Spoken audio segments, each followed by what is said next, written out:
Good evening, everyone. Today we are here with a new and interesting topic of biology, that is genetics. As students, it is a genetics.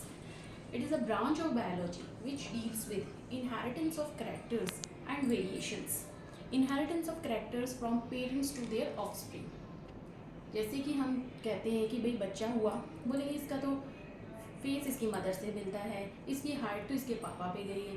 बच्चे की height अगर कम होगी तो बोलेंगे हाँ इनके परिवार में इसकी दादी की हाइट, दादा की हाइट कम है, इसलिए बच्चे की कम होगी। यानी कि हम हमेशा से पीढ़ी दर पीढ़ी देखते आते हैं कि कैरेक्टर्स हैं, जो भी लक्षण हैं वो हम अपने पेरेंट्स से आगे आने वाली पीढ़ियों में ऑफस्प्रिंग्स में देखते हैं।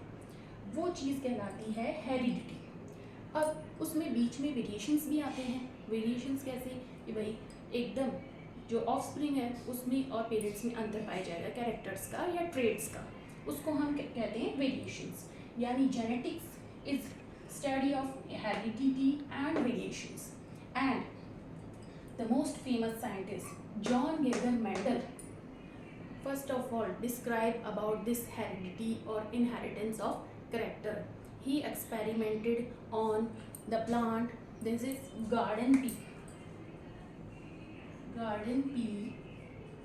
and the botanical name is Pisum sativum. As we know, but botanical names are separately underlined.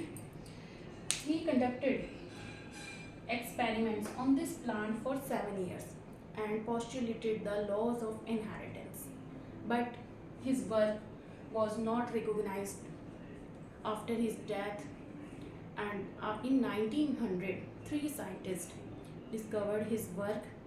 So first we study about what are the laws and how Mendel conducted experiment on Pisum sativum.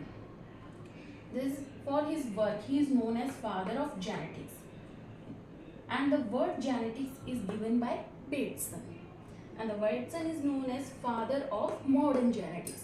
This is the basic knowledge which we have to know. Now we study how and why Mendel used Pisum sativum or garden pea for his experiments. Yes, we are talking about John Geiger Mendel, father of genetics. When he born on 1822 and passes on away on 1884. He conducted experiments on garden pea for 7 years from 1856 to 63.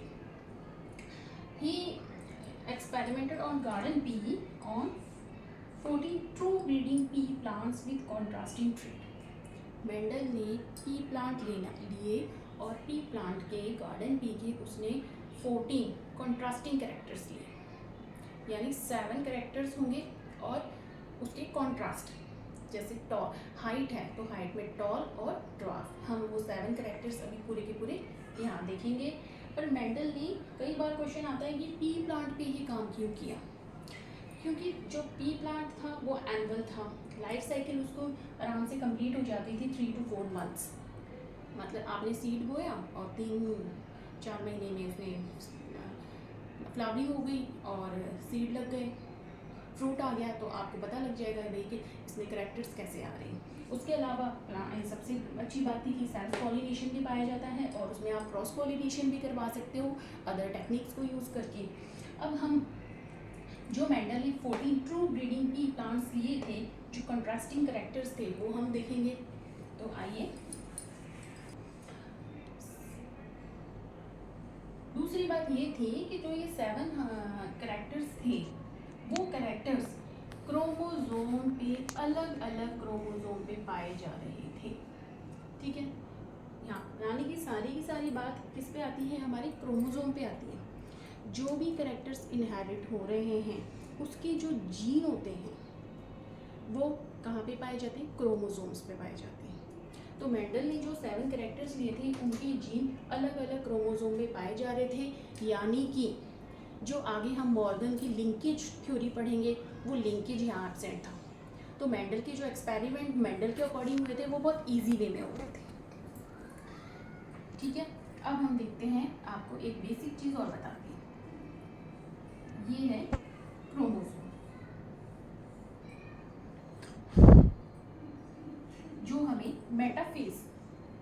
Cycle की metaphase state में हमें दिखता है।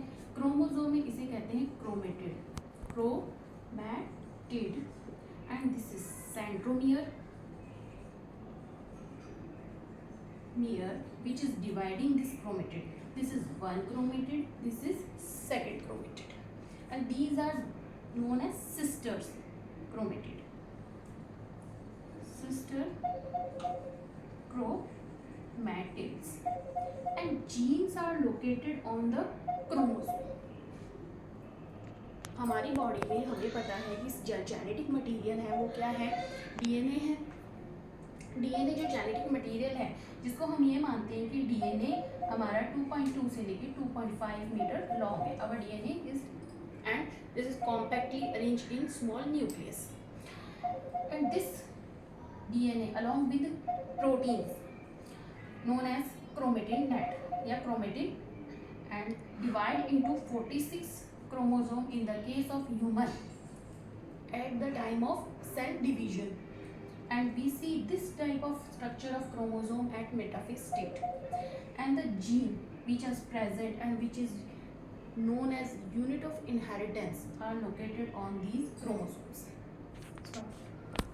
Character used by Mendel's first height of the plant. Mendel ने experiment के लिए plant की height को एक कैरेक्टर माना, ठीक है। अब हाइट आपको पता है कैसी होगी, टॉल या बोलने के लिए ड्वार्फ बोलते हैं हम, तो टॉल।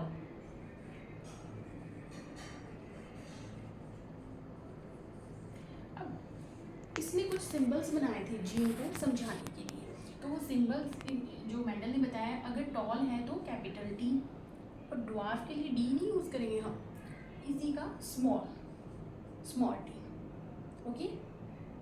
ये बहुत इम्पोर्टेंट है। हाइट की बात आ जाती है कि फ्लावर का कलर कैसा होगा।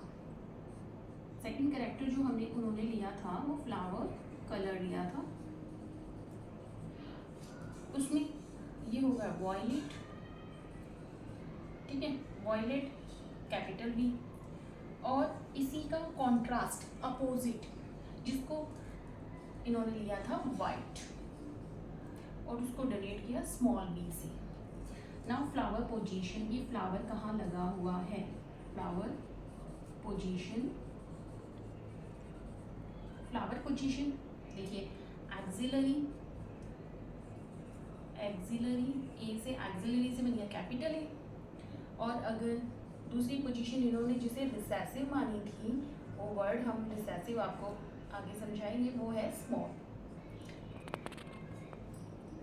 दोनों चीज़ में आप देखिए कि मैं कैपिटल टी, यहाँ पे मैंने स्मॉल टी लिया, यानी कि जो ये कैरेक्टर्स इस साइड हम लिख रहे हैं वो मेंडल ने उन्हें डोमिनेंट कैरेक्टर माना था। डोमिनेंट कैरेक्टर वो हो गए जो F1 पीढ़ी में शो होंगे, या जिनका एक्सप्रेशन फिनोटाइप F1 पीढ़ी में होगा, वो डोमिनेंट कैरेक्टर हो गए, और जो रिसेसिव हैं कैरेक्टर्स जो F2 पीढ़ी में अपना प्रभाव दिखाएंगे, जिनका एक्सप्रेशन F1 पीढ़ी में ना होकर कहाँ पे होगा, F2 पीढ़ी में, वो भी होमोजाइगस कंडीशन में। देन आता है कोड, शेप, कलर। कोड यानी कि फली का कलर, मटर की फली भाई बाजार से लाते हैं तो अपन ग्रीन ही देख के लाते हैं, ग्रीन देखते हैं, ग्रीन हो गया हमारा डोमिनेंट, और येलो हो गया रिसेसिव, जिसको हम स्मॉल जी से बता देंगे। उसके बाद पोड का शेप होता है, भाई फली कैसी पसंद है हमें, पोड शेप, फूली हुई होनी चाहिए, इन फ्लैट हेड। बाजार से अपन ये देख के लाते हैं, भाई फूली हुई अच्छी वाली होनी चाहिए। अगर उसका रिसेसिव क्या लिया मेंडल ने, कॉन्स्ट्रिक्टेड, इसको हम स्मॉल आई से बताएंगे। नेक्स्ट इस फली के अंदर क्या होता है, सीड होता है बच्चों, तो सीड, फिर आ गया हमारा सीड कलर। यहाँ पे ध्यान देने वाली चीज है, सीड कलर में डोमिनेंट होगा yellow, this is capital Y, and the recessive is green, this is small y, green small y. Now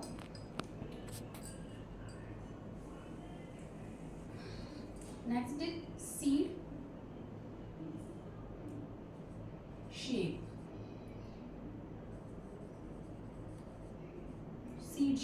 होना चाहिए भाई, हमें तो राउंड पसंद है, राउंड हो गया हमारा डोमिनेंट और रिंकल हो गया रिसेसिव, झुर्रीदार, रिंकल यानी झुर्रीदार सर पड़ा हुआ बीज हो वो रिसेसिव हो गया। यानी मेंडल ने कुल मिला के 7 कैरेक्टर्स जो लिए थे with contrasting true breeding plant, वो ये सारे के सारे 7 कैरेक्टर्स थे। टॉल, ये हमने लिख दिया यहाँ पे वापस से, ड्वार्फ जिसको स्मॉल टी, एक बार वापस रिवाइज करते हैं अपन। हाइट, हाइट में टॉल जिसको कैपिटल टी से, ड्वार्फ यानी स्मॉल टी से। Then flower colour, flower colour dominant violet, recessive white, symbol small V and dominant के लिए कैपिटल वी। फिर फ्लावर की पोजीशन, एक्सिलरी में क्या होता है एक्सिलरी, ये अगर आपका फ्लावर है, यहाँ से कोई ब्रांच निकल रही है, लीफ निकल रही है, उधर अगर फ्लावरिंग हो रही है तो ये एक्सिलरी हो गया। और टर्मिनल क्या होता है, ऊपर ही ऊपर जाके फ्लावर लग रहा है वो टर्मिनल होता है, ठीक है। देन पोड का कलर, फली कैसी है आपकी, अगर ग्रीन है तो dominant, yellow small G recessive. Pod का shape inflated, I constricted small I. Seed colour yellow capital Y and recessive is green small Y, ठीक है ये। और लास्ट है seed shape, round capital R and wrinkled small r. 7, these are the 7 contrasting traits of the characters used by Mendel for his experiments.